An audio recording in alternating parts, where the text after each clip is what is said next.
દાળ તો બહુ મસ્ત લાગે છે. અરે આમાં તો મીઠું જ નથી હાવ, અને ચમચી નથી. ચમચી ક્યાં? લાવ મમ્મી હું લઈ આવું. ના તું બેસ, હું લઈ આવું છું ને. તુંય જમે જ છો ને, હું લઈ આવું. હું ગમે એટલું દુઃખ સહન કરી લઉં.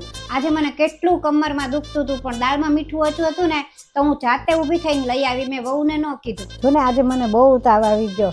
સવારે કપડાં ધોયા, કપડાં ધોઈને જમવા બેઠી તો દાળમાં મીઠું જ નહીં. અને વહુને કહેવાનું મને યોગ્ય ન લાગ્યું, એટલે હું જાતે ઊભી થઈને રસોડામાં ગઈ. અને રસોડામાં ગઈને મને તાવ ચડ્યો. ત્યારની આમનામ પડી જ છું. કેમ, શું થયું હાથમાં?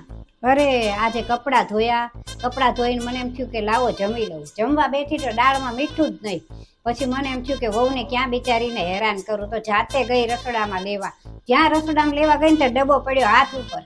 હવે અત્યારે તો કેમ જાવ એક્સરે કરાવવા આવા વરસાદમાં? રાત્રે જઈશ, એક્સરે કરાવી આવીશ. ખબર નહીં કેવી સાસુ છે ને. એક મને જુઓ, મારી વહુ જમતી હતી અને મારે ચમચીને મીઠું જોતું હતું, તો મેં એને ન ઊભી કરી, હું જાતે જઈને લઈ આવી. અને આ બીજી બધી સાસુઓ પોતાની વહુવારે આટલું ખરાબ વર્તન કેવી રીતે કરતી હશે? મને તો ઈ જ વિચાર આવે છે.